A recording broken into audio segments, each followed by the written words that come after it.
Section 1. The file that wasn't supposed to be found. Word count. Approximately 1450 on June 12, 1961, Carter County Sheriff's deputies arrived at a 3-story structure nestled in a wooded fold off Route 32. The building, known in local directories as the Holy Wayward Refuge for Youth, had housed orphaned children for nearly 4 decades. By all accounts, the morning's task was routine, an annual welfare audit prompted by a newly elected state official who promised to bring transparency to Kentucky's child institutions. But when the deputies entered the building at 9:17 a.m., they found it completely empty. No children, no staff, no sound, windows closed, beds unmade, no signs of struggle, no trail of departure. The dining room was set for breakfast, 254 bowls, all filled, all cold. And in the downstairs ledger room, buried beneath a stack of mold-stiffened intake logs, they found a single loose page in red pencil. Do not follow the hymn. Do not bury them twice. It was unsigned. That same day, a sealed Department of Human Welfare memo was drafted in Frankfurt and sent to the governor's office. It read, plainly, as of this morning, all 53 children previously housed at Holy Wayward Refuge for Youth have been successfully relocated to alternate facilities. No further inquiry required. Liaison contact, Rev. J.E. Halbrook. There were no facility names listed, no foster records, no forwarding addresses, just the word relocated, repeated 53 times.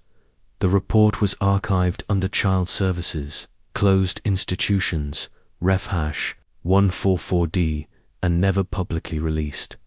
In 1993, Carter County issued a demolition contract for the abandoned building after several complaints of trespassing and local children daring each other to touch the doorknob. The contractor, Dalton Reith and Sons, was instructed to clear the basement first for structural safety.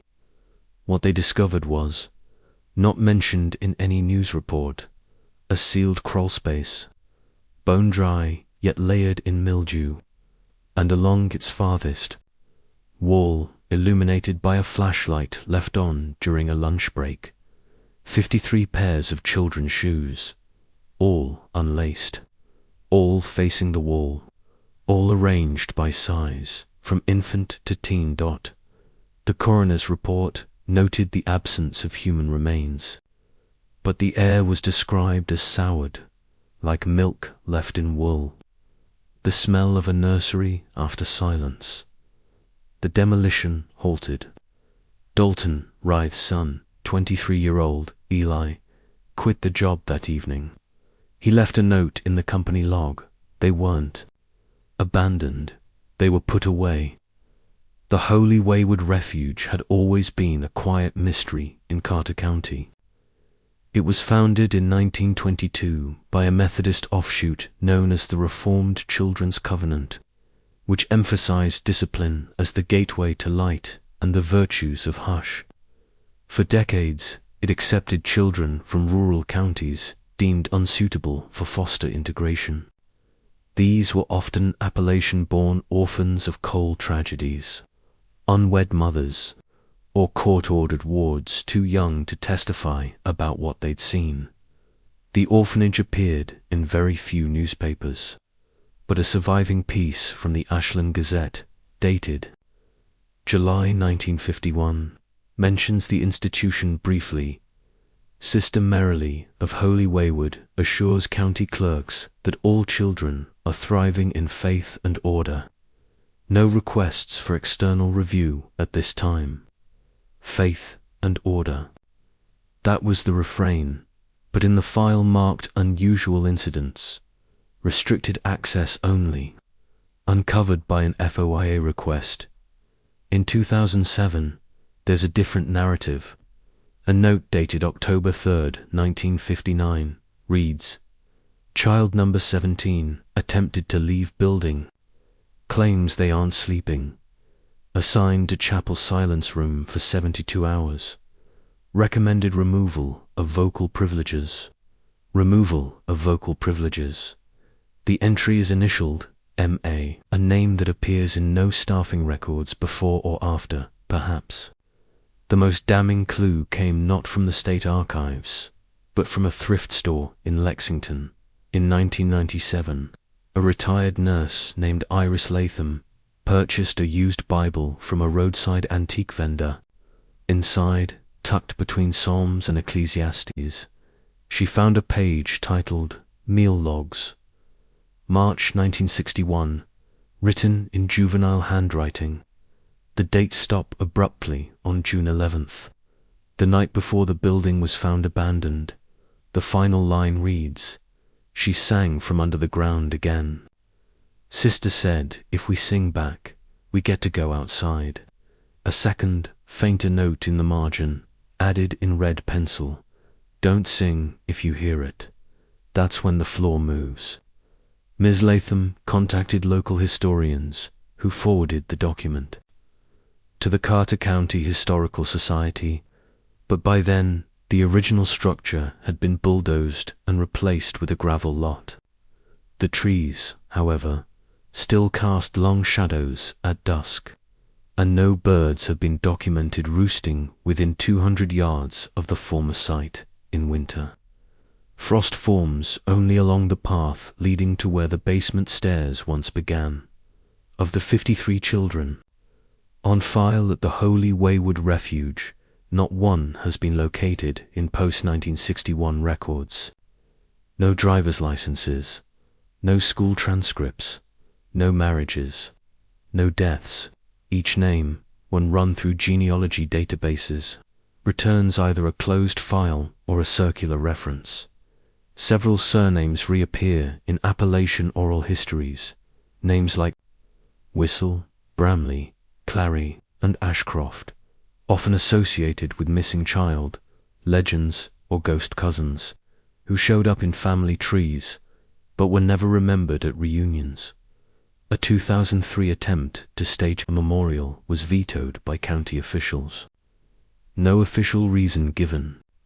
One source, speaking anonymously, claimed the mayor received a typed letter with no return address. The hymn ends when no one remembers it. Don't start it again. Some believe the children were trafficked. Others that a mass poisoning occurred, and the church leadership covered it up. But those who live nearby speak differently.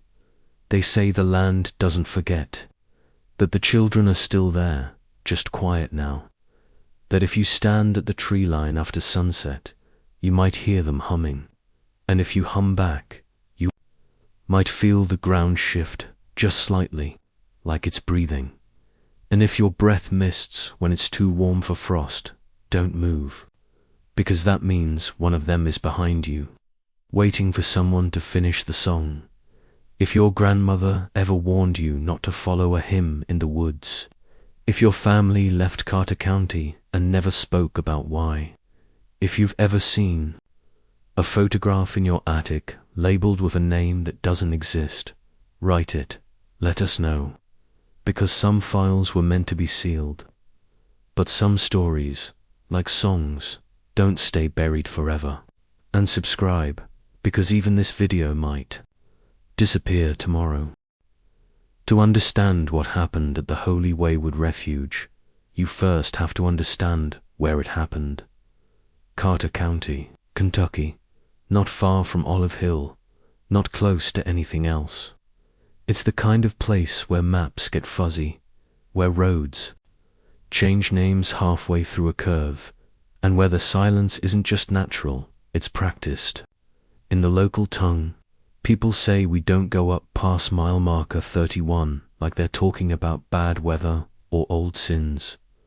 There's no threat in their voice, just memory. But Carter County didn't always disappear on purpose. In the early 1900s, it was carved into promise by the Ash Creek Railroad line, which carried timber, coal, and sandstone to larger cities like Ashland and Grayson. By 1922, a small village had begun forming around a sawmill camp. A few workers stayed. They built homes. The Wayward Refuge opened 2 years later, quietly, funded by what old ledgers call private religious interests. No fanfare, no news coverage, just a postal box and a locked gate. The town that eventually surrounded the orphanage was unofficially known as Witch Elm Pass. The name came from a crooked, black-limbed tree that leaned over the entrance road. Ultimers believed it bent that way after lightning struck it in 1908, though others claim it had always leaned toward the house. Toward the children, official county records avoided the name. Most just listed the area as Parcel 119B, non-integrated sector, a bureaucratic invisibility, but for nearly 4 decades, about 60 families lived in the hills around that parcel. Coal workers, timber haulers, widows, and their children. They kept to themselves, spoke in soft tones. You can still find references to the community in the 1946 state school census. Students marked RFD 119 B. Many never enrolled beyond 3rd grade. By 1952, the Ash Creek line shut down, the mine closed, and the village began to thin like old breath. A highway project proposed that year would have connected Witch Elm Pass to the main stretch of Route 32, but it was abandoned. Not for budget reasons, but because, as one county engineer wrote in a margin note, grade won't hold. Foundations to soft under 119B feels hollow. Feels hollow. That's not engineering language. That's fear disguised as professionalism. 1971 land report noted that most homes near the orphanage were deserted by 1960, but it wasn't economic decline alone. There were whispers, hard to document, harder to ignore. One mother reportedly stopped sending her boy to the parish school after he came home with bruises he couldn't explain. A grocer named Calvin Mercer moved his entire family to Ohio in 1959, leaving a note on the counter. It's in their teeth now, in the milk. She's already picked the little ones. In 1960, a man named Ellis Darnell set fire to his own shed after claiming he heard someone humming inside, humming his lullaby. One he swore he hadn't sung since his brother died in the orphanage years earlier.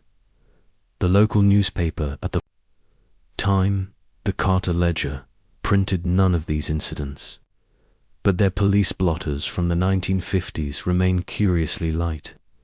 Months go by with no reported disturbances, no thefts, no violence.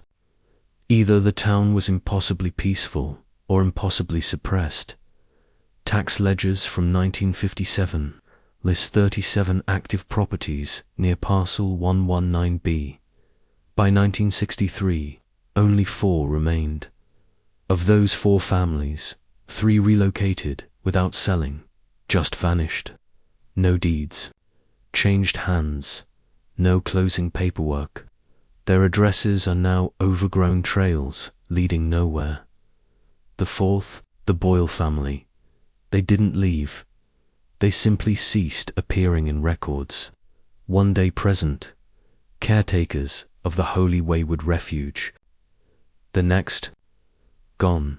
The last check-in from Arthur Boyle was dated May 4th, 1961, and references a scheduled water tank repair. But that repair was never conducted by June 12th. The entire building was empty. Satellite images, taken decades later, show an odd anomaly. Where the town once stood, a circular patch of land near the former foundation that remains barren, no matter the season.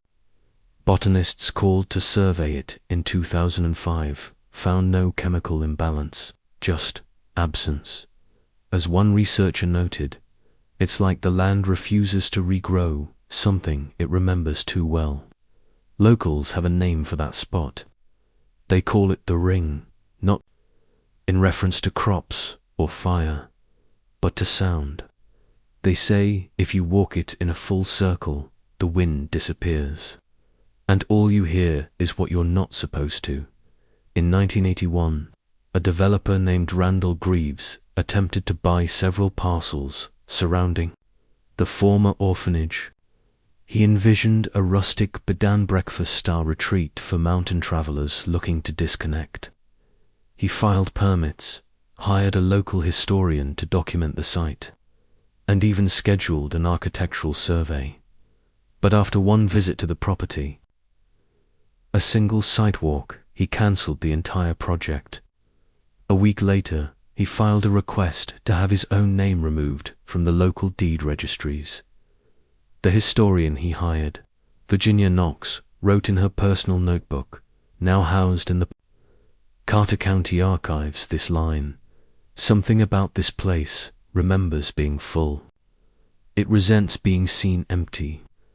By 1990, which Elm Pass had effectively vanished. No welcome sign, no exit ramp, no official marker. Just a bend in the road, a patch of fog that hangs too low, and a silence that chokes your thoughts the moment you slow down. People still pass it, mostly truckers, lost hikers, or folklorists retracing old maps. Some say they've seen children in the woods, not playing, not moving, just standing, all facing away. In 2011, a lost cyclist, reportedly, emerged from the trail mouth half mad, mumbling about barefoot kids that don't blink.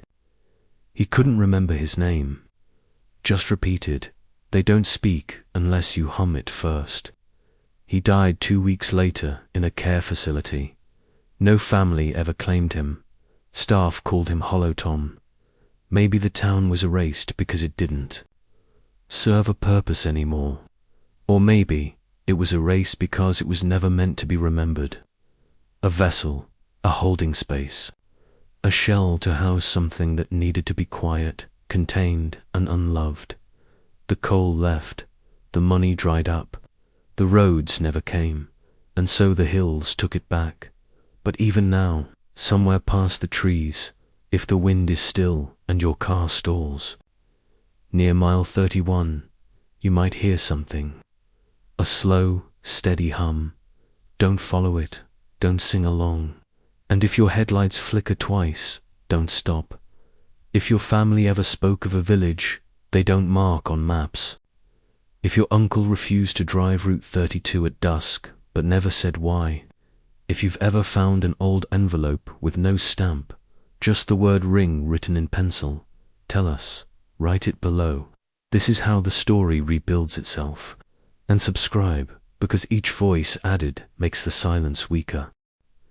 In the brittle remains of Holy Wayward Refuge's records, one name appears more than any other Boyle, not as a child, not as clergy, but as something more entangled, more embedded.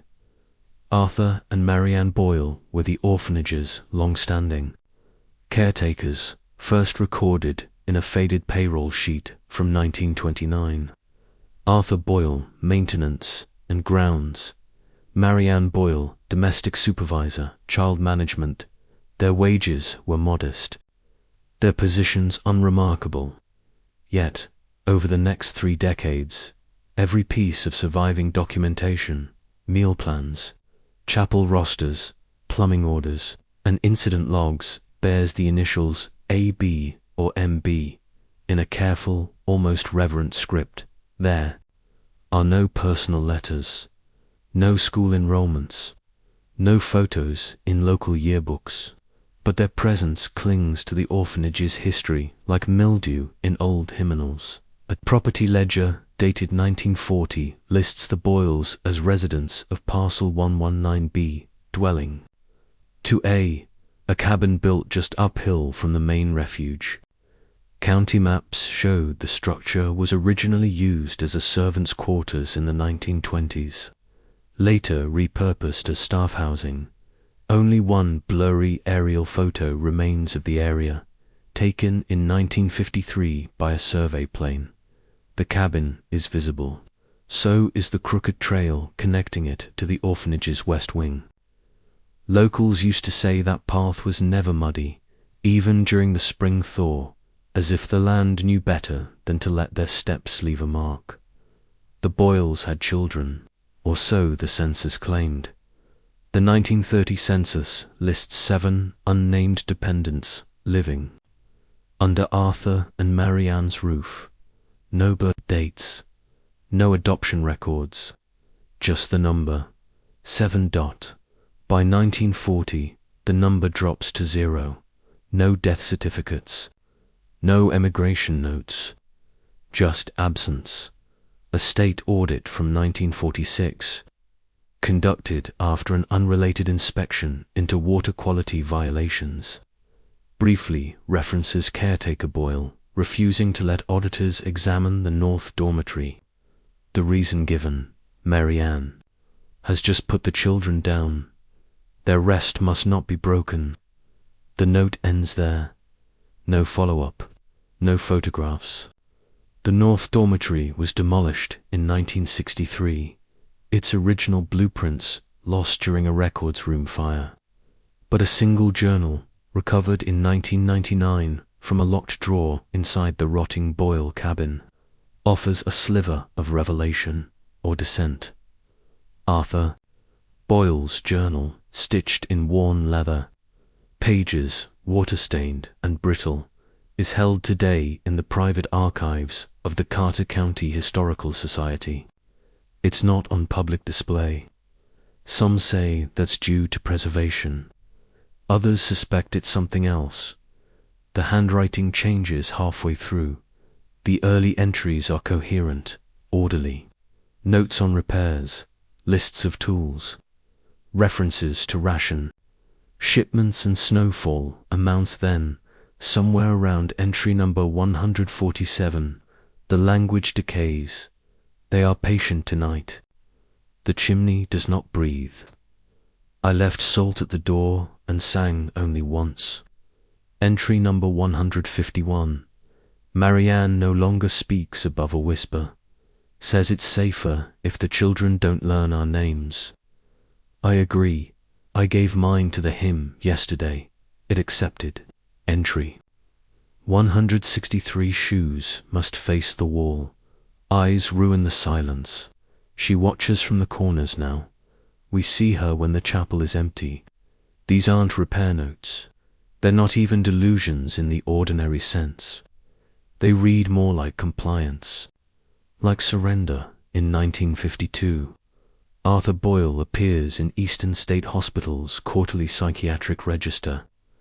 The intake diagnosis is listed as auditory hallucinations, religious ideation, dissociative episodes. He stayed for 19 days.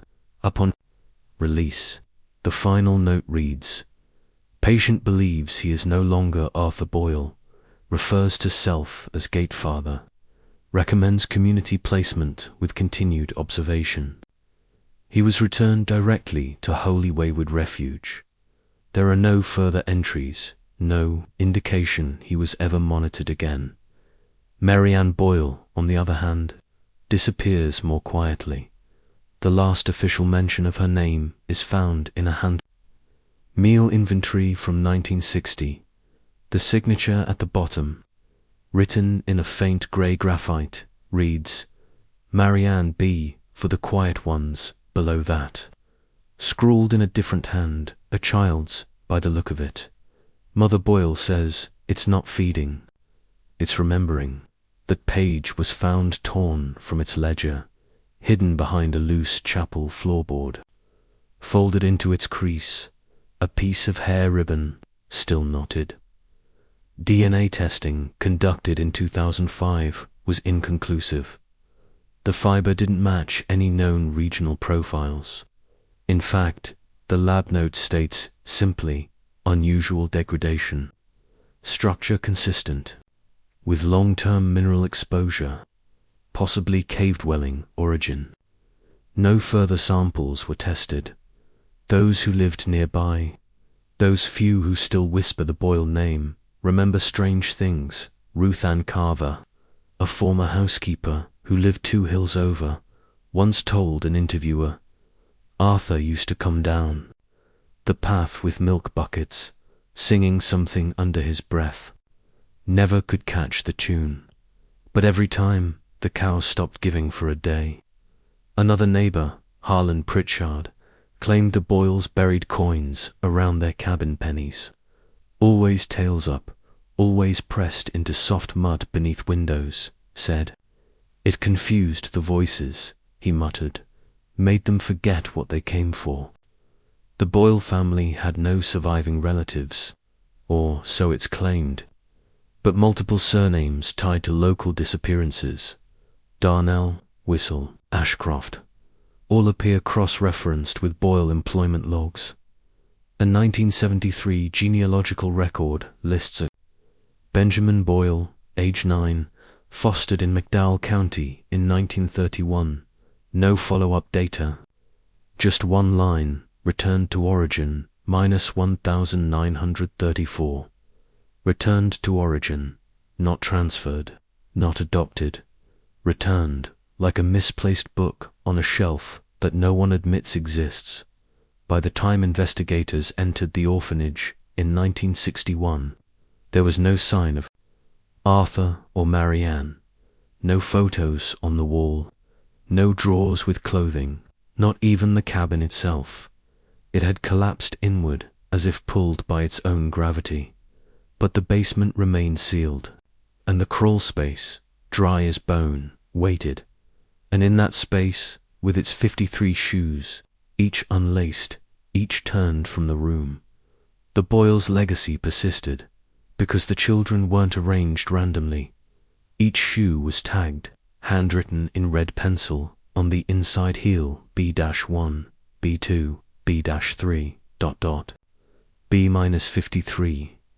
B, not for boy, not for basement, but perhaps for Boyle.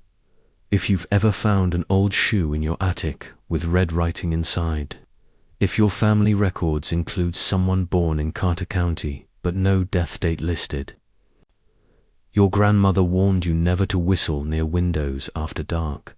Write it, say their names, because forgetting is how they survived, and remembering might be how they return. Subscribe, not to follow the story, but to protect it, because if the Boyles built a gate, someone still has the key. The Holy Wayward Refuge for Youth was not just an orphanage. It was a church, a quiet one, built with ash-grey stone and no steeple, no bell tower, just a single, unmarked cross above a windowless chapel and a cellar that didn't appear on any of the original blueprints. Visitors described the space as strange, even by Appalachian standards, too symmetrical, too silent. Hymns weren't sung aloud. Children were instructed to mouth them only, hands folded tight to their chests, eyes closed. Sermons were brief and rigid, dictated by something called the Rule of Hush, a disciplinary doctrine handwritten in the margins of chapel rosters and daily correction logs. The official liturgy has never been recovered, but a partial document, charred and water-damaged, was found stuffed behind a wall panel in 1993 during demolition. Its first legible sentence reads, "We do not sing to be heard. We sing so she does not remember us." In 1954, the Kentucky State Office of Child Institutions conducted a surprise inspection. The report, declassified in 2008, includes a 2-page addendum titled Ritual Observances and Behavioral Deviance. Non-reportable findings. That's where things begin to fracture from policy into myth. Inspectors noted the presence of chalk symbols drawn on chapel floorboards, repeated spirals, triple-pronged tridents, and circles with eyes scratched out. The orphanage claimed these were penitential glyphs meant to drain sin from the feet upward. When asked to elaborate, staff referred to something called the turning quiet. No further explanation was given. Children at the refuge were reportedly required to keep shoe-hour logs, journals in which they recorded how many steps they took each day, how often they turned their backs to mirrors, and whether or not they heard the stairmother knocking after dark. Only one of these logs survives today, preserved in the private archives of folklorist Ruth Eleanor Drennan, who obtained it in 1978 from a traveling peddler near Grayson. Entry from March 3rd, 1959. I had to turn around twice today. That's not good, Sister says. Turning round makes her find us faster. I kept my shoes on backward after supper. Hope that counts. Entry from March 5th. A boy in B6 didn't close his hymn mouth right. The door clicked. We had to sit still for 2 hours, even when the lights went red. Entry from March 6th. I still hear the lullaby. It sounds like chewing. I won't remember it. I won't remember it. I won't remember it. The child never signed a name. The basement beneath. The chapel was never mentioned in official plans. But according to architectural engineer Raymond Ellison, who conducted a survey before demolition, there was clearly a sealed room nearly 11 feet by 9 feet beneath the altar, concrete reinforced, no doors, no windows. The only entrance was through a dumbwaiter shaft that had long been nailed shut and painted over. When asked what the room might have been used for, Ellison simply said, "You don't build a stone box that deep unless you're afraid of something getting out or up." In 1991, an anonymous envelope arrived at the Carter County Historical Society. Inside, a black and white photograph of a woman in a habit standing before a group of barefoot children. The photo was dated 1955. The back simply read, "Chapel of Quiet Intake, Big Group Initiation." None of the children are looking at the camera. In fact, none are looking anywhere. Their eyes are closed, their mouths slightly parted, as if mid-whisper. Experts analyzing the image noted something odd about the shadows. They fall upward toward the ceiling. The original photo negative has never been located. Testimonies from former staff are almost non-existent, either sealed or lost. But one surfaced in 1982 when Sister Althea Wren, a former novice, was briefly institutionalized at the now-defunct Marrowbone Asylum. Her intake transcript includes a chilling recollection. They told us to wrap the infants in wet muslin if they cried before sunset. Sister Boyle said crying echoed through the pipes and brought the hush woman faster. I didn't believe it until I heard the bricks breathing. She died during her second week of care. Cause self-inflicted tongue removal. Her final written words: "The hymn isn't sung, it's remembered for you." For years, locals believed the children were punished through standard strict religious methods: fasting, isolation, cold beds, silence. But recovered chapel logs suggest something else: ritual suppression.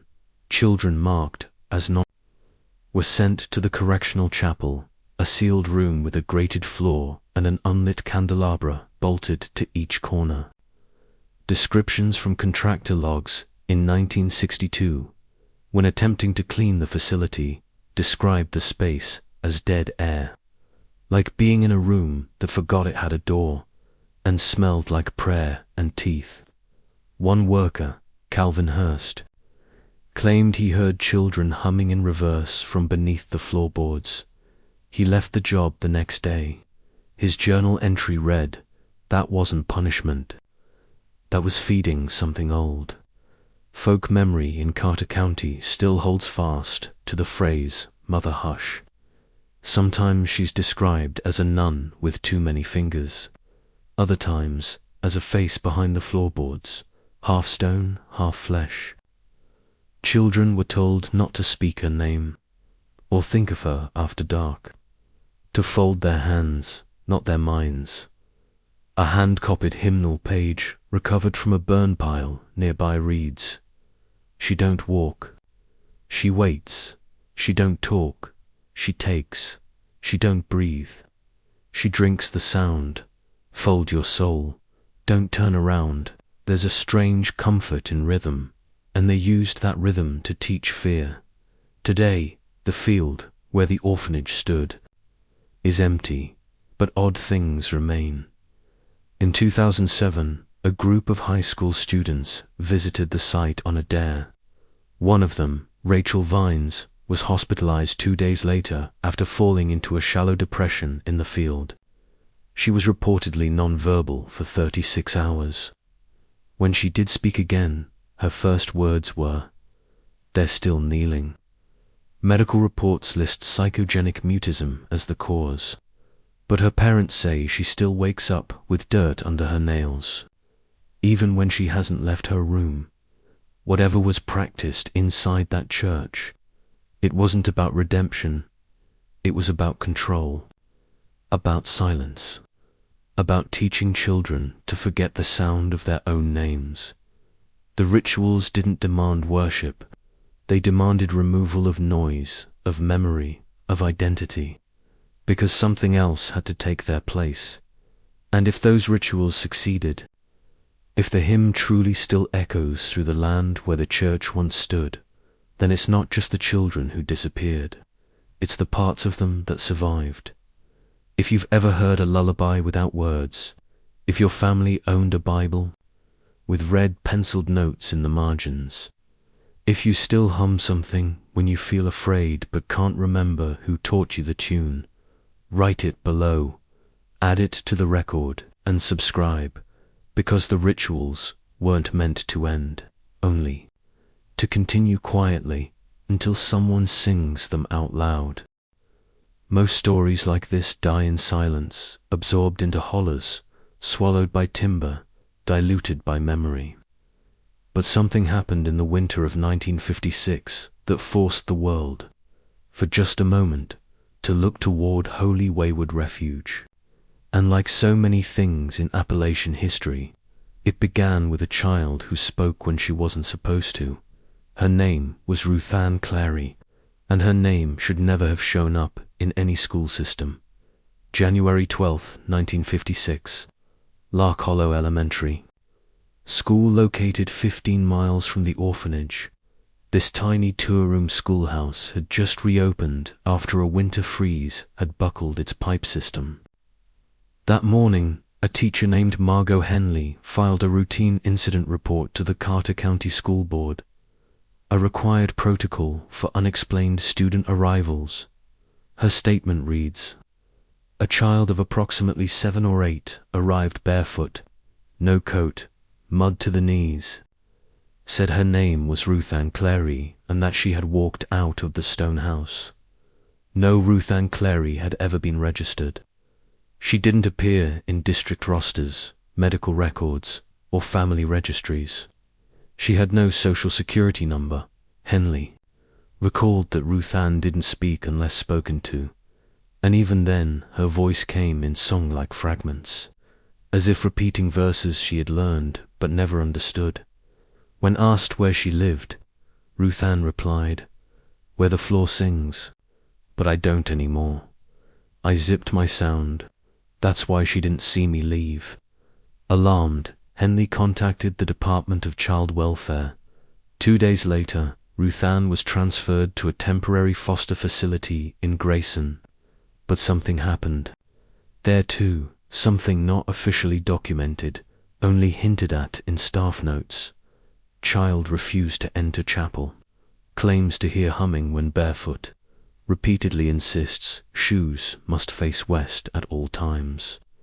That same week, the foster homes. Resident cat went missing. later found curled and stiff under Ruth Ann's bed.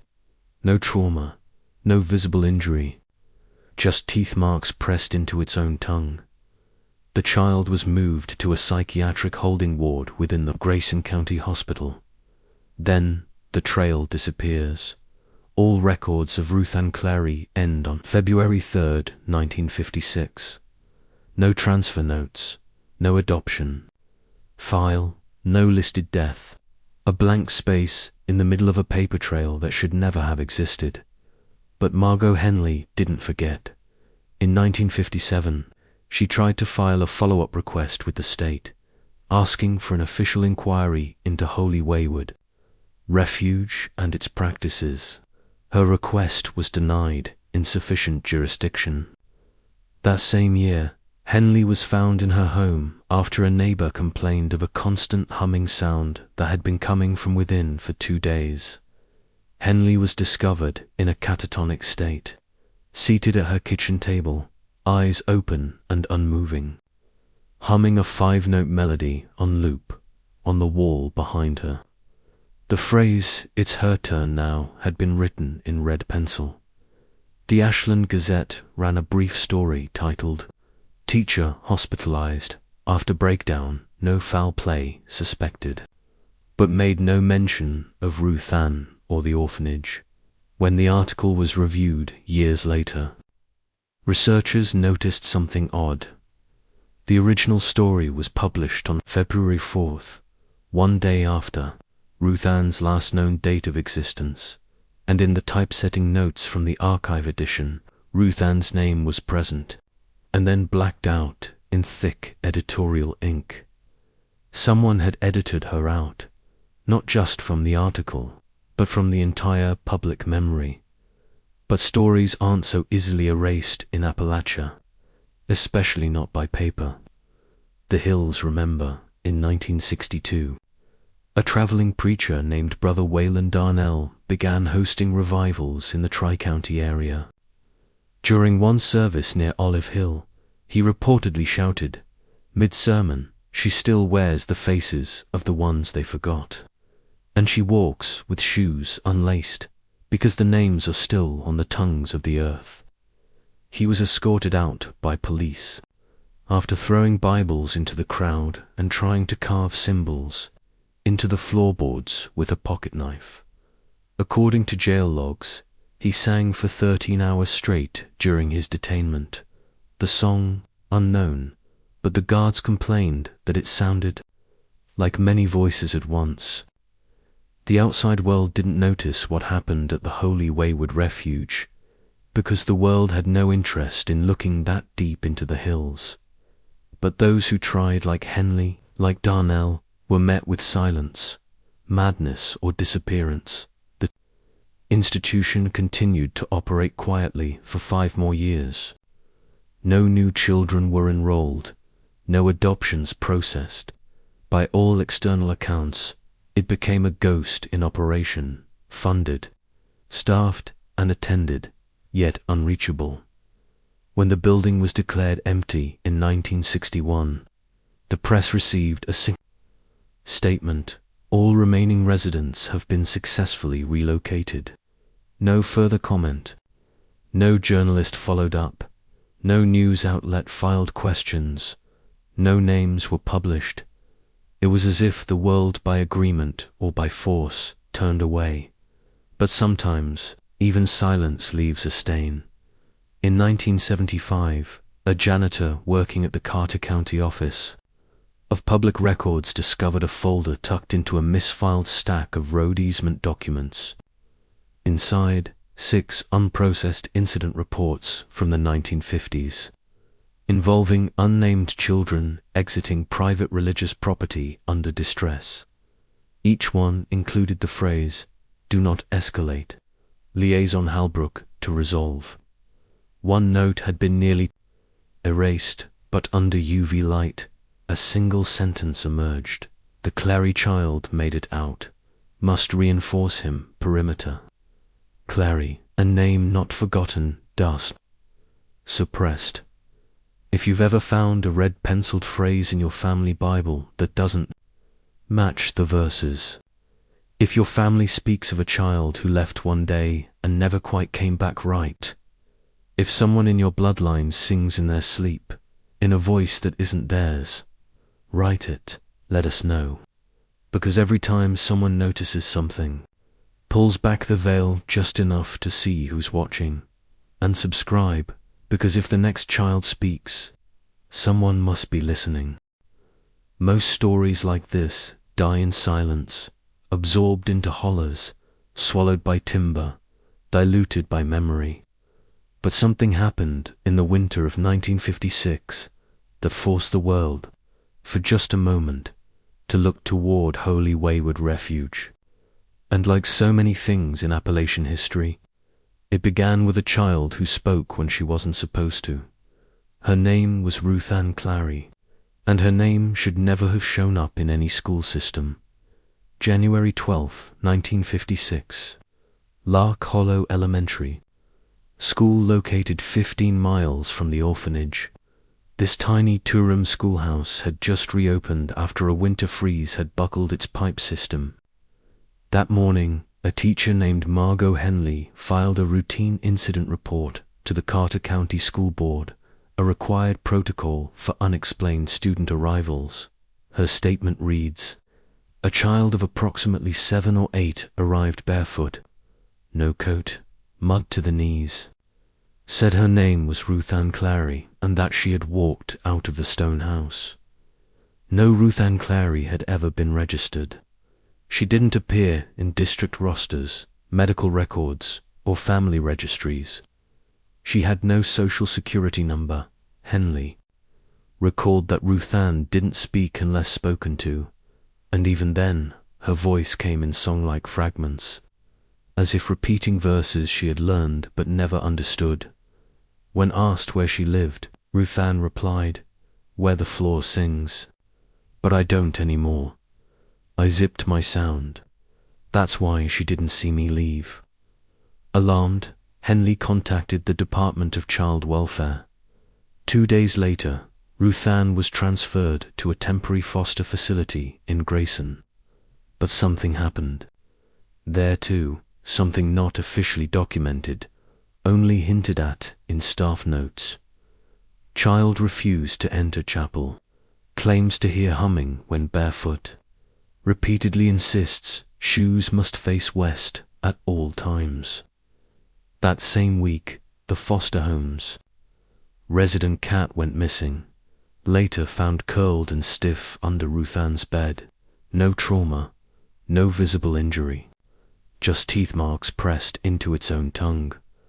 The child was moved to a psychiatric holding ward within the Grayson County Hospital. Then the trail disappears. All records of Ruth Ann Clary end on February 3, 1956. No transfer notes, no adoption file, no listed death. A blank space in the middle of a paper trail that should never have existed. But Margot Henley didn't forget. In 1957, she tried to file a follow-up request with the state, asking for an official inquiry into Holy Wayward Refuge and its practices. Her request was denied insufficient jurisdiction. That same year, Henley was found in her home after a neighbor complained of a constant humming sound that had been coming from within for 2 days. Henley was discovered in a catatonic state, seated at her kitchen table, eyes open and unmoving, humming a 5-note melody on loop on the wall behind her. The phrase, "It's her turn now," had been written in red pencil. The Ashland Gazette ran a brief story titled, "Teacher hospitalized after breakdown, no foul play suspected," but made no mention of Ruth Ann or the orphanage. When the article was reviewed years later, researchers noticed something odd. The original story was published on February 4th, 1 day after Ruth Ann's last known date of existence, and in the typesetting notes from the archive edition, Ruth Ann's name was present, and then blacked out in thick editorial ink. Someone had edited her out, not just from the article, but from the entire public memory.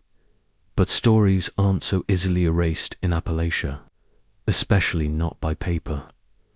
The hills remember in 1962. A traveling preacher named Brother Wayland Darnell began hosting revivals in the Tri-County area. During one service near Olive Hill, he reportedly shouted mid-sermon, "She still wears the faces of the ones they forgot, and she walks with shoes unlaced because the names are still on the tongues of the earth." He was escorted out by police. After throwing Bibles into the crowd and trying to carve symbols into the floorboards with a pocket knife, according to jail logs, he sang for 13 hours straight during his detainment. The song, unknown, but the guards complained that it sounded like many voices at once. The outside world didn't notice what happened at the Holy Wayward Refuge, because the world had no interest in looking that deep into the hills. But those who tried, like Henley, like Darnell, were met with silence, madness, or disappearance. The institution continued to operate quietly for 5 more years. No new children were enrolled, no adoptions processed. By all external accounts, it became a ghost in operation, funded, staffed, and attended, yet unreachable. When the building was declared empty in 1961, the press received a statement: "All remaining residents have been successfully relocated." No further comment. No journalist followed up. No news outlet filed questions. No names were published. It was as if the world, by agreement or by force, turned away. But sometimes, even silence leaves a stain. In 1975, a janitor working at the Carter County Office of Public Records discovered a folder tucked into a misfiled stack of road easement documents.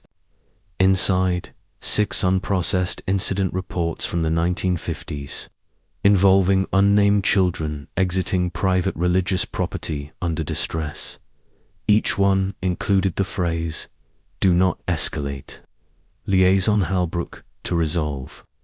One note had been nearly erased, but under UV light, a single sentence emerged. "The Clary child made it out. Must reinforce him perimeter." Clary, a name not forgotten, just suppressed. If you've ever found a red-penciled phrase in your family Bible that doesn't match the verses, if your family speaks of a child who left one day and never quite came back right, if someone in your bloodline sings in their sleep in a voice that isn't theirs, write it, let us know. Because every time someone notices something, pulls back the veil just enough to see who's watching, and subscribe, because if the next child speaks, someone must be listening. Some stories fade, others are buried, but the disappearance of the Holy Wayward Refuge didn't fade, it was erased. Not by time, not by decay, but by people in suits who knew which folders to pull, which voices to muffle, and which paper trails to scorch dot to find out who silenced the town of Witch Elm Pass. We follow the ash, not the smoke. Carter County Courthouse, Fire Report Number 119B, April 17, 1963. According to an archived fire marshal report, a blaze broke out in the records room of the county courthouse just before dawn. No injuries, minimal structural damage, but entire cabinets of documentation, specifically land deeds, family registries, and orphanage inspection logs, from 1929 to 1961, were consumed. The official cause, electrical malfunction, possibly exposed wire near storage fan, but a margin note, written in blue ink by an unnamed field agent, tells a different story. Combustion localized to cabinet 3B. Lock was intact. Fire burned from inside outward. Inside outward, almost as if the papers had ignited themselves. That fire wasn't isolated. In July of 1965, the Ashland Gazette experienced a basement flood that wiped out decades of backlogged microfilm. Gone were their records on religious audits, missing persons, and county welfare reports. But insurance documents showed no pipe rupture, no rain that week, just water, 3 feet of it, pooling in a room no one had entered in years. One employee recalled finding something strange floating in the flood afterward. Red shoelaces, knotted together, 53 of them. The shoelaces were never logged. Then there's Reverend J.E. Halbrook. His name appears repeatedly in sealed memos, redacted letters, and incident reports. Always the same title, Diocesan Liaison. He's listed as the point of contact in the orphanage's closure notice. He signs off on the Department of Welfare memo confirming all children were relocated. But here's the catch. No photograph of J.E. Halbrook exists. No ordainment record. No birth certificate. No death notice. In fact, J.E. Halbrook doesn't appear in any church registry from Kentucky, Virginia, or Tennessee, and yet his signature is everywhere. In 1992, a retired county clerk named Mildred N. told a local radio host off-air he wore the wrong collar. I told my supervisor. Said priests don't button left over right. He told me to mind my own soul and shred the memo. She passed away 2 months later. Her home was reportedly broken into the night before she died. Nothing stolen, only her. File cabinet emptied. Only one drawer disturbed. Community permits, 1955 to 1961. What about journalists? Investigators. One man tried Henry Millwright, a local reporter with a reputation for chasing unpopular stories. In 1984, he published a self-funded book, The Orphan Hymn, The Disappearance of 53 Children, and the Church That Lied It, was printed locally. 1,127 copies. It sold only 96 before it was pulled from shelves. Why? The publisher cited legal threats from diocesan representation and concerns over inciting community panic. But records show something darker. Millwright's phone was tapped for 6 weeks. His mail was intercepted, and one night, his car was found parked outside Parcel 119B. Keys still in the ignition. Door ajar, headlights pointed directly at the ruins. Of the chapel, he was home, asleep in bed. But when asked how the car got there, he said, "I don't remember driving. I remember waking up to humming." He never spoke publicly again. Millwright died in 1992. The official report said stroke. But his final manuscript, never published, ended with this sentence: "She doesn't silence you. She makes you forget what you weren't supposed to." Here, but not every act of suppression was top down. Some came from the townsfolk themselves, a generational pact, a cultural hush. In 2006, anthropologist Dr. Elisa Morland conducted a study on regional memory and trauma across eastern Kentucky. She interviewed 47 Carter County residents over the age of 70. When asked about the orphanage, 31 claimed to have never heard of it.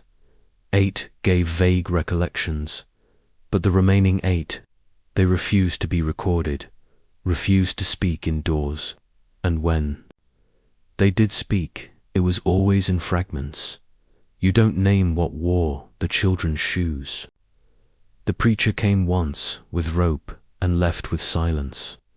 They said if we kept our mouths shut, our babies would be born without humming. Dr. Morland noted a recurring behavior. All 8 covered their mouths when describing the chapel. A gesture learned, not from culture, but from fear. The town wasn't just silenced, it was complicit, not by choice, but but by survival, because something lived in that place, and those who dared to speak, to file reports, to name names, they either vanished from record or vanished from themselves. Even today, if you request historical records from Carter County, you'll receive polite letters, incomplete folders, and apologies about lost microfiche. But no one will mention Parcel 119B. No one will say the word wayward. No one will speak of the chapel with no blueprints. And if you ask about Reverend Halbrook, you'll get one of two responses. I don't believe that was a real person. He still comes by the cemetery on Tuesdays, but we don't look up.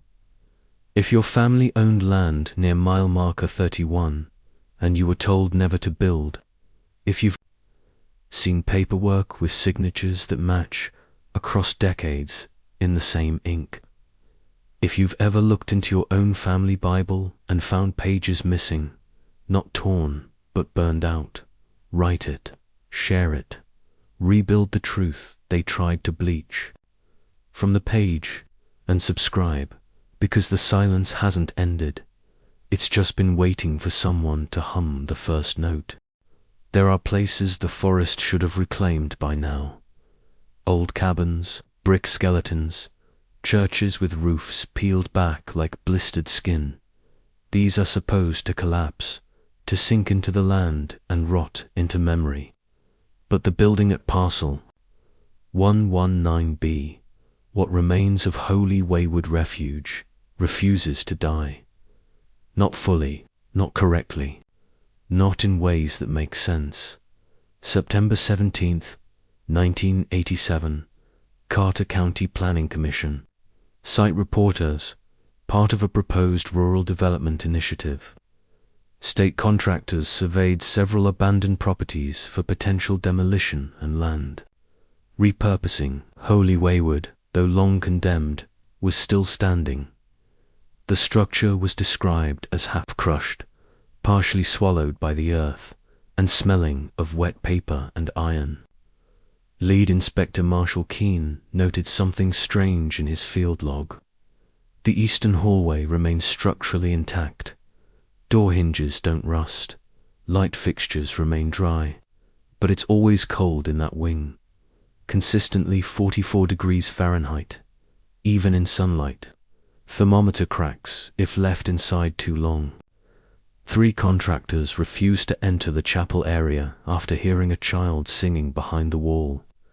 There were no visible speakers, no animal sounds, just a steady, thin voice humming 5 notes, over and over. None of the men could repeat the melody after leaving. It fell out of their minds like a dream that knew how to hide. August 3rd, 1999, Urban Explorer, report personal blog.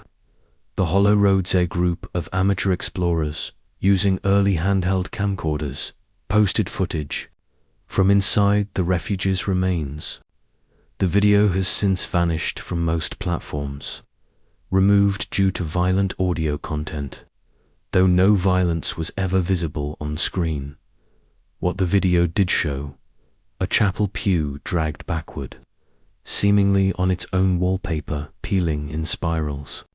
Not strips an empty crib rocking slowly in an otherwise still nursery A. Mirror that reflected a room with no people but 53 sets of shoes, all facing a waither. Most disturbing moment was the final frame. Before the battery died, a child's handprint appeared on the camera lens from the inside. No one had been near the operator. The print was wet. March 11, 2006, Private Paranormal Investigation. Retired schoolteacher Donna Lee and her son Eli entered the property with EMF detectors, audio recorders, and 2 disposable cameras. The temperature outside was 61 degrees Fahrenheit. Inside the western hallway, their instruments began failing one by one. Donna reported hearing a voice saying, "Turn your shoes, Donna. She knows when you listen wrong." Neither camera captured any photographs inside the chapel. One returned entirely black. The other, overexposed with a single strange detail. A child's open eye in the far left corner. Too high for a child to be standing. No body, just the eye. Eli hasn't spoken since that night. His notebook contains only one written sentence, repeated 53 times. She sleeps on walls, not beds. Locals avoid the building. Even now, the road that once led to the property has been overgrown, but if you walk long enough, you'll see it. The silhouette of a house that shouldn't be holding itself together, propped up like a puppet by something inside it, they say. No bird's nest within 50 feet of the structure. The dogs refuse to cross the threshold. That if you knock twice and wait, you'll hear knocking from the ceiling, and on certain nights, especially during the equinox or storms, travelers report seeing children standing in the windowless rooms, barefoot, mouths open, as if mid-song, but no sound ever comes through, just the shape of noise, like air remembering how it used to feel when voices filled it. 2013, ground penetrating. Radar survey, unofficial, a private team attempted a ground scan beneath the remaining foundation. The findings were inconclusive, or rather, impossible. The soil beneath the chapel appeared hollow, extending 12 feet down into non-reflective space. A circular pattern of organic decay markers lined the perimeter, not bones, but something. Degraded by memory loss, compounds formalin, lye, possibly ash, one researcher, speaking anonymously, stated, "We didn't find bodies. We found negative impressions, like something had been taken, and the ground is grieving. Every attempt to tear down the structure has failed. Bulldozers stall, blades dull, construction crews walk off-site. One contractor, Victor Poe, claimed that walls groan, not from wind, from the inside, like they're trying to hold something in." He later described a dream of a stairwell that went down forever, each step whispering the name Mother Boyle. The house is not haunted in the traditional sense. It is occupied not by spirits, but by structure-bound memory, a form of architectural possession, because what lived inside those walls, what still lives there, isn't a ghost. It's a song with no mouth, a lesson taught without words, a rhythm that echoes without needing ears. It survives not by being seen, but by being recognized. That's why people forget the tune as soon as they leave. Why photos don't develop. Why names fall out of documents like teeth from old gums. The house doesn't need visitors, it needs witnesses. If you've ever driven past a collapsed house and felt your chest tighten like someone had just covered your mouth, if you've seen handprints on your windows during a storm but live alone, if a song you don't remember learning sometimes finishes itself in your head, ... write it below. Let the others see. Let the story remember you, and subscribe, because that house is still standing, and it's starting to hum again. The Appalachian Mountains have always held their own names for things. What one county calls a whisper, another calls a hymn.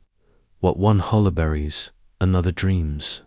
And over the years, as researchers traced the origins of the 53 children who vanished from Holy Wayward Refuge, a terrible realization settled in. They weren't the only ones. The names may have changed, the addresses blurred, but the behaviors, the rituals, remained constant across counties, decades, and bloodlines. A pattern hidden in plain sight, stitched into the seams of poor families and private church corners, where the state never looked too long. This wasn't one orphanage, it was a system. 1937, Pike County School, census in the margin of a Faded attendance ledger from a rural school in Pikeville. A teacher had written, "Do not ask about the Burkhart children. All 5 removed after circle prayer incident. No hymn allowed during recess anymore. All 5 children aged 6 to 13 vanished from records the following year. Their names appear again in a 1942 intake list from Holy Wayward Refuge, though only initials are used. BHBMB, LBR, BETHE names were filed under. Group B, Harmonics, unsettled. No further documentation. 1950, Elliott County.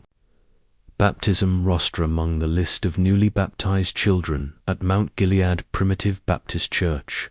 One line stands out. A 6-year-old named Lillian Ashcroft. The record states, initiated with silence, hummed 3 times. Did not cry. Minister declared her spirit folded and fit. By 1951, Lillian disappears. The Ashcroft family home burned in the same year, ruled accidental. No remains found. No relocation file ever submitted. The Ashcroft name surfaces again in oral lore from Breathitt County, tied to stories of the girl who faced the wall. A child who slept standing upright, eyes closed, lips moving but never speaking aloud. 1960, Rowan County substitute teacher, log gay.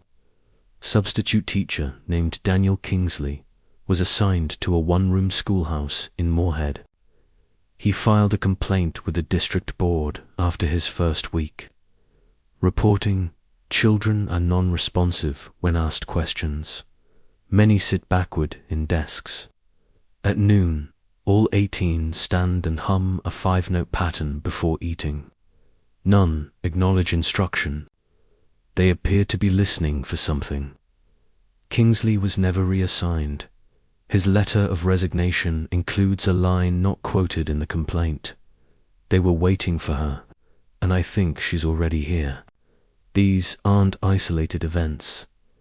A 1973 genealogy project found that families with ties to Holy Wayward also had cousins, siblings, or uncles who went missing under transferal status from church-run schools in Magoffin County. Carter, County Floyd, County Wolf, County. Each institution claimed to be independent.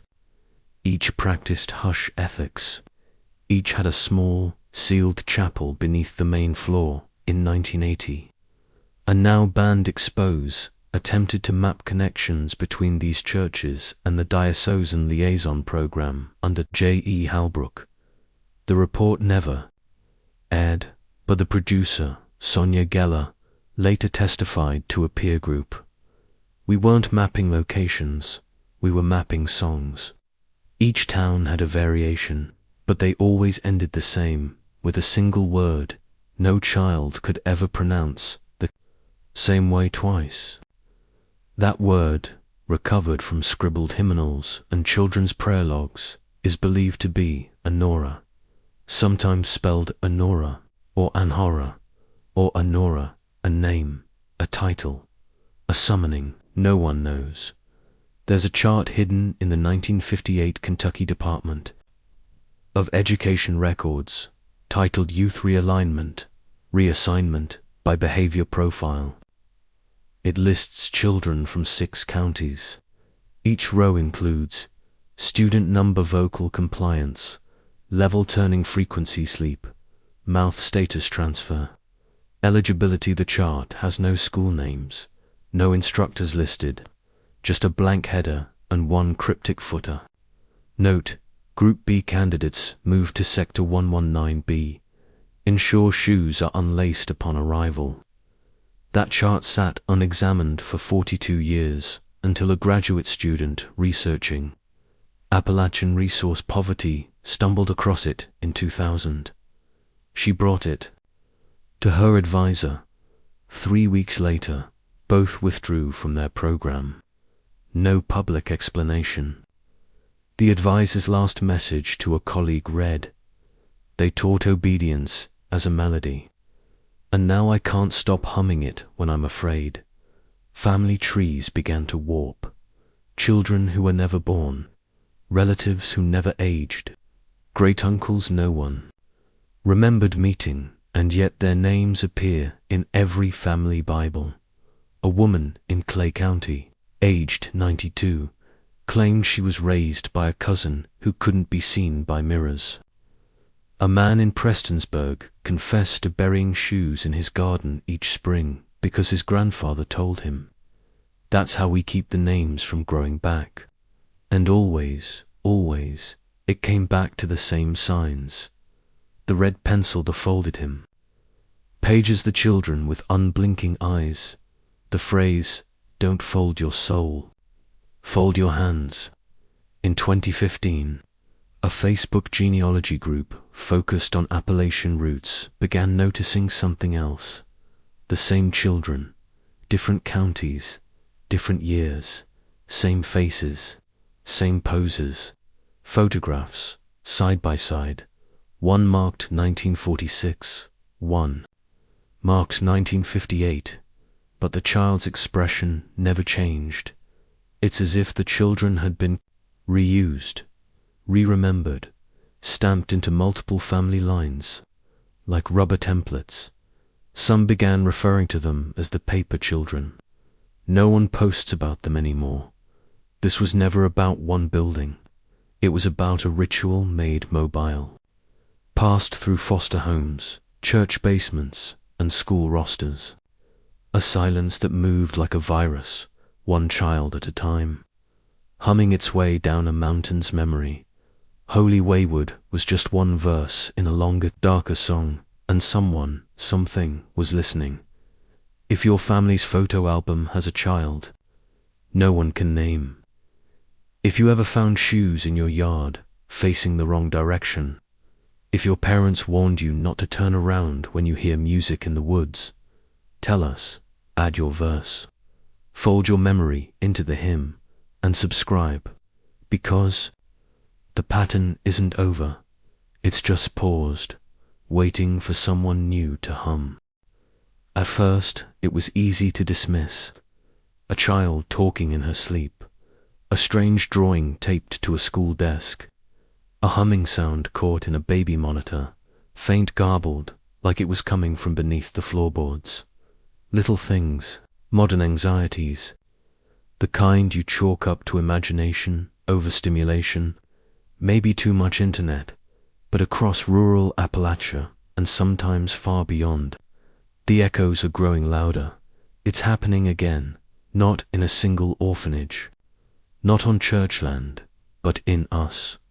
September 28th, 2017, Rowan County Elementary School substitute. Teacher reported that 5 second-grade students were caught kneeling in the hallway outside the art room. Eyes closed, shoes removed, facing the wall. When asked what they were doing, one child replied, "We're making it easier for her to find us. The sooner we fold, the sooner we go." The substitute dismissed the behavior as a weird game. But when the school counselor asked follow-up questions, the students couldn't recall what game they were playing. 2 began to hum softly. The third wet herself and wouldn't open her eyes until her parents arrived. February 2020. Private message on Appalachian Genealogy Forum. A woman named Callie Wren, based in Richmond, Kentucky, shared a disturbing photograph in a closed genealogy group. The image showed her son's drawing from kindergarten, a woman with 3 legs, one of them too long and no face. Beneath it, written in blocky, uncoached letters, "This is who rocks me when I'm dreaming. She says my name isn't mine anymore." Other members chimed in. One said her niece had drawn the same figure, but called it Miss a Fold. Another claimed their child asked why the chapel under the floorboards doesn't have lights anymore. A moderator locked the thread the next morning. Callie Wren deleted her account a week later. June 2021. Facebook post from Bath County mum. now deleted a viral video, showed a toddler babbling to herself in a crib. Mid-afternoon, the audio was grainy, distorted, but viewers noticed the child was tapping her foot in rhythm. 5 taps followed by a pause. A viewer slowed the sound and claimed to hear words layered faintly underneath the babble. Left foot sings, right foot swings. Don't blink or she'll bring your things. The post was taken down within hours for violating community guidelines. The mother never reposted, but a cached version of the comments remained. Dozens of people recognizing the tune. One commenter wrote, "My dad used to hum that when he was drunk. He said he learned it in the stone house. We thought he meant prison. He never served time. Not all signs are as visible. Some return in quieter ways, through dreams, through repetition, through inherited dread." Dr. Louisa Pendry, a psychologist in eastern Tennessee, reported a rise in children with a very specific recurring nightmare. They describe a long hallway, red pencil marks on the walls, and a door that breathes. One child said, "I have to keep turning around or she folds me." Another whispered, "I put my shoes on wrong so she can't track me." These children do not know each other. They come from different counties, but the imagery is the same. Pendry submitted a paper to the Journal of Pediatric Psychiatry. It was rejected. One reviewer's comment, "This reads more like folklore than science. Recommend case redirection to spiritual counseling." But folklore has a funny way of dragging its roots through reality. In March 2022, a man cleaning out his deceased grandfather's farmhouse in Carter County discovered a locked wooden box in the attic. Inside, a child's leather shoe with B39. Stitched inside the Soleil folded page of music with no staff lines, only 5 lines of lyrics, each repeating the same word. Hush, and a photograph, torn in half, of a group of barefoot children standing in a line, all facing away, he shared. Defined anonymously to Reddit. The thread was flooded with comments from users claiming they recognized the melody from nowhere. One user wrote, "I've been humming that since I was little. My mum said my grandpa used to do the same. Said he picked it up in the orphanage, but he was never adopted. He was placed." The term placed appears again in a 1995 hospital file. From a patient in Berea, Kentucky, the woman, age 43, claimed she was born in a building that no longer exists. The nurses had 3 arms. They folded me into the song. I didn't cry, so they let me stay awake. She had no birth certificate, no legal surname. Her only possession was a red crayon. She disappeared from the facility 2 months later. Security footage showed her stepping into a hallway. Then, nothing, no exit, no body. Just silence. And a humming sound recorded on 3 cameras that played out of sync. Folklorists call it a resurfacing cycle. Every 30 to 40 years, the same symbols, sounds, and behaviors emerge, not always in the same location, but always in the same pattern. And the children, they respond to it. They feel something we forgot how to name. They hear things under the ground that we paved over. They hum songs we buried beneath paperwork and plywood and doctrine. But maybe we didn't bury it deep enough. Maybe the rituals were never meant to stop, only to sleep. And maybe now, with the noise of the modern world thinning our attention, it's found a crack. The orphanage may be gone. The files may be sealed. But the hymn is still alive, and it's always been waiting for the next voice to remember its tune. If your child sings something you've never taught them, if you dream of chapels underground or shoes without owners, if you feel your name slipping when you're alone, like something else is whispering it instead, write it, document it, pass it forward, and subscribe. Because the return isn't coming, it's already begun. There are names that echo down family lines, passed gently from parent to child like a blessing. And then there are names that move differently, that drift through places and papers like oil on water, staining everything they touch. This name was never spoken on a birth certificate, never printed in a school yearbook or whispered at a wedding, but it appears again and again, handwritten in red, sewn into hems, scribbled in the corners of forgotten ledgers, Ann Nora, sometimes Anora, sometimes Anhora, sometimes just a single broken line across a page, like someone tried to say it but the paper flinched. No one knows what or who she is. But when the name appears, records vanish, and history bends to make room. October 1957, Carter County Courthouse intake log form. 41 Mom, hundreds of routine juvenile entries.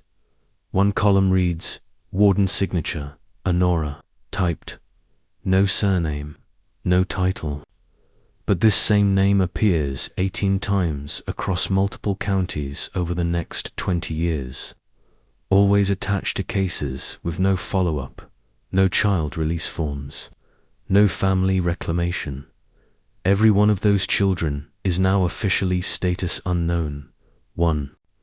Clerk, Joey Hartford, now retired, kept a photocopy of a transfer document that included the name.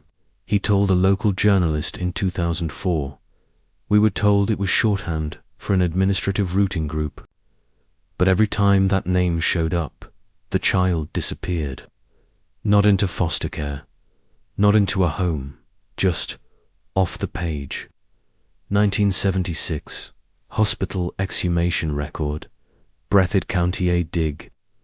Order was filed to relocate the remains of 2 infants buried in the old Holy Faith plot near Jackson.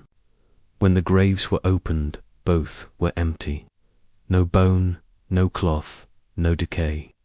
Only a single strip of paper in one casket. Anora receives what the floor forgets. The name was traced back to a distant relative of the Boyle family, but no such woman ever lived in the area, and the handwriting, according to forensic analysts, matches that of a 10-year-old child. It was written in red pencil, pressed hard enough to dent the wood beneath. 1993, University of Kentucky Archives, lost manuscript catalogued, then missing a doctoral thesis titled The Transferal Phenomenon in Appalachian Ecclesiastical Records was submitted for peer review.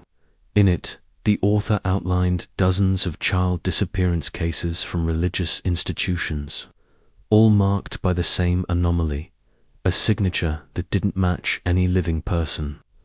A red-stamped name across original files, Anora, and in at least one instance, a cross-signature, Anora in silence. The thesis was pulled before publication. The author, a woman named Melinda Reese, left the program without graduating. Attempts to contact her failed. Her advisor would only say, "The name isn't just ink, it's instruction," and she followed it. 2008, Reddit Paranormal. Thread now deleted. A user posted about finding a hymn book inside a box of yard sale Bibles in West Virginia. The book contained no words, just 5 red lines drawn across each page, and one phrase repeated beneath, sung by the voice of an. The thread erupted. One user claimed their grandmother told them never to write her name in pencil. Another swore their church had a pew carved with the word Day. Third said their daughter's imaginary friend was named Nora, but wouldn't answer if asked what the N stood for. Then the thread was removed. Not by moderators, not for content, it simply vanished from the archive. Wayback Scrapes failed to retrieve it. In every institution touched by this name, something goes wrong. Microfilm reels burn from the inside audio cassettes, distort only on the name's syllables documents. With her name, reorder themselves in file drawers in one county office. A worker swears she filed 30 paper records alphabetically, but every morning for a week, one record floated to the top.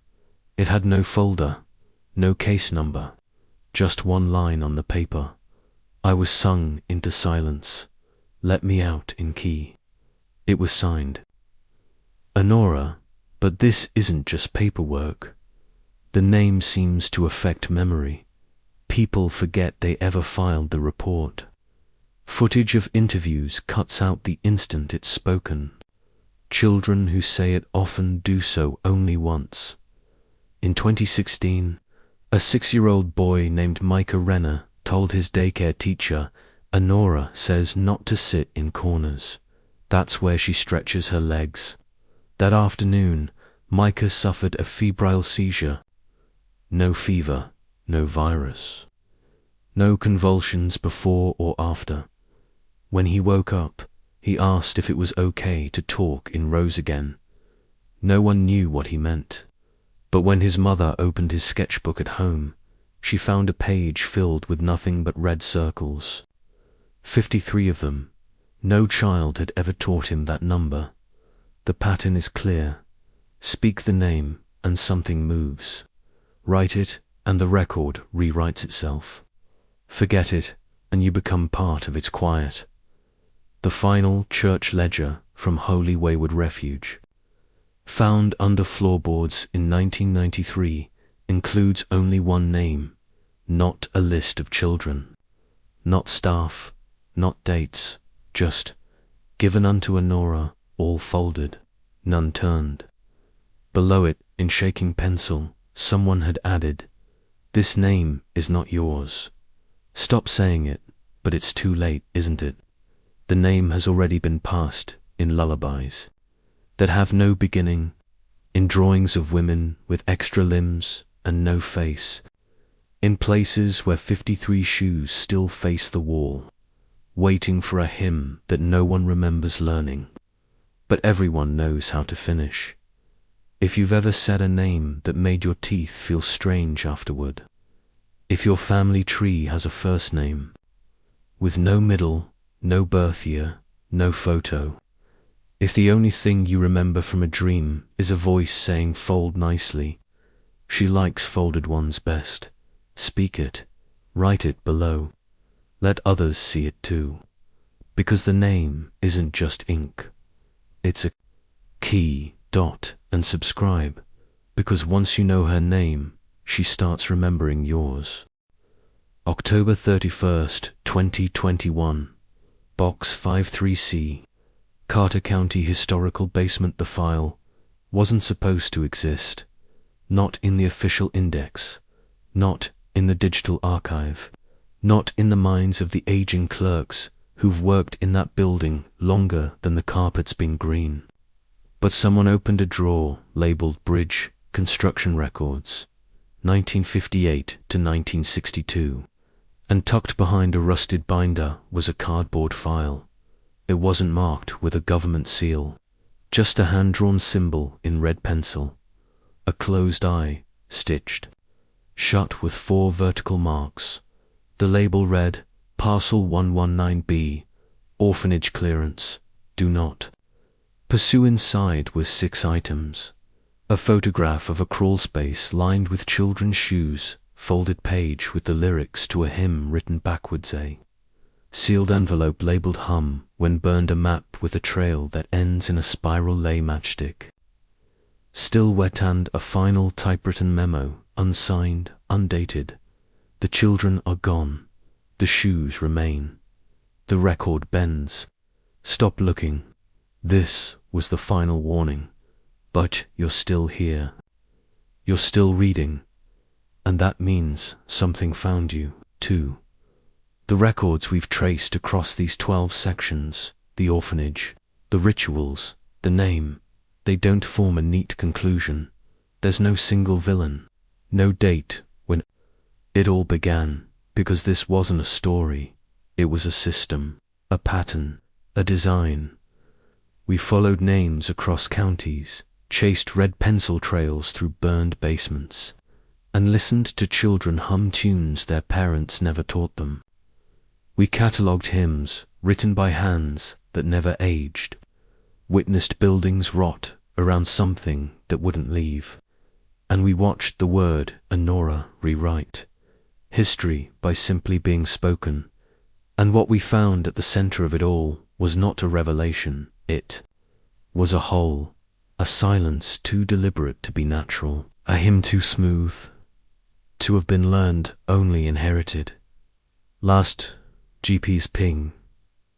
Train T7, punto 9447, 83.0680, W parcel 119 Beeth. Coordinates belong to a wooded slope near the ruins of Holy Wayward. Refuge. No trails lead there anymore, but hikers have found strange things on the way up. Red pencils snapped in half-children's shoes, buried tup in the dirt, a whistle that only works once.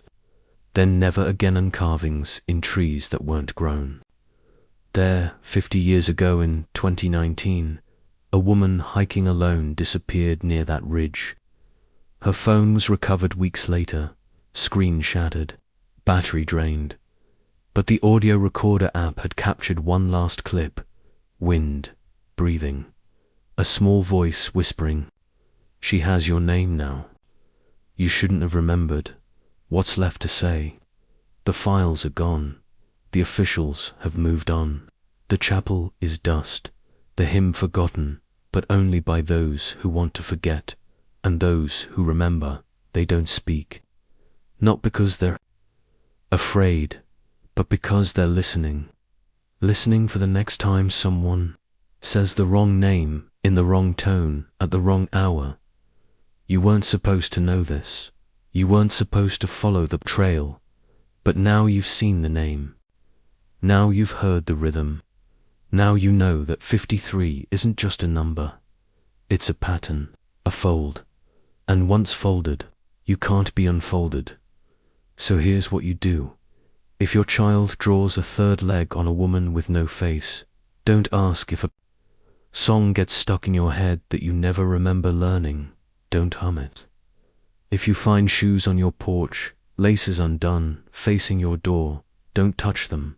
Just close the door, dim the lights, and fold your hands, because you weren't meant to know this.